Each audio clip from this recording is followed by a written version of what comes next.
Hello, and welcome to the Commonwealth Financial Network Market Update for July. My name is Brad McMillan. I'm Commonwealth's Chief Investment Officer. What I think about when I look back at the month of June, and how can it already be July? It doesn't seem possible. What I think about is the old song, "Summertime and the living is easy." And that pretty much describes where we are with both the economy and the markets. People are feeling good, but they're also feeling kind of lazy. They don't want to do a lot.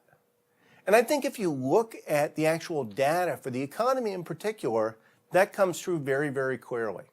Consumer confidence remains very strong. In fact, it just ticked up again recently against expectations at a level that typically means strong growth.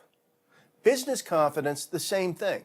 Business remains very positive, expectations are good, and they really expect the economy to continue going, which is wonderful.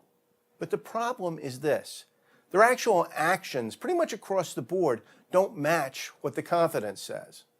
We see consumer spending not growing as much as we would like to. We see business investment not growing as strongly as we would like to. And when we get that kind of data that says we're not going to meet expectations, we have to ask ourselves, are we going into a summer slowdown? In other words, is this just typical for the summer? Or in fact, are we looking at slower growth going forward? Right now, we're probably just looking at a summer slowdown. Certainly the Fed doesn't see a significant pullback on the way. In fact, they just raised rates, and signs are they're going to keep doing so. They actually sound very positive about the economy. So the fundamentals remain very strong. This is just perhaps a change in tone. We also look abroad, we look elsewhere in the world, and we see that Europe, for example, has actually dodged a bunch of bullets, both political and economic, and is making real progress. Growth there is actually starting to be faster than in the U.S. China, where there were real concerns, is also doing much better. In other words, if you look around the world, growth is accelerating. We're seeing the kind of synchronized global upturn that we really haven't seen since the financial crisis, and that will help the U.S. across the board. So if we look at the big picture, the fundamentals are sound. And even the market reaction, because U.S. markets were up a little bit this month, not a lot, but a little bit.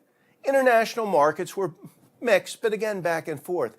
This kind of reflects the summer uncertainty, the summer pullback, but nothing worse. Nonetheless, that's something we're going to have to keep an eye on.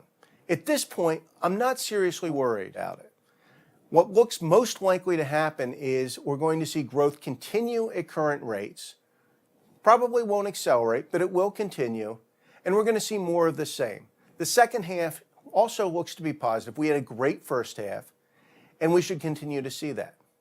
Nonetheless, there are some concerns and there are some risks, and that's what we'll be watching going forward.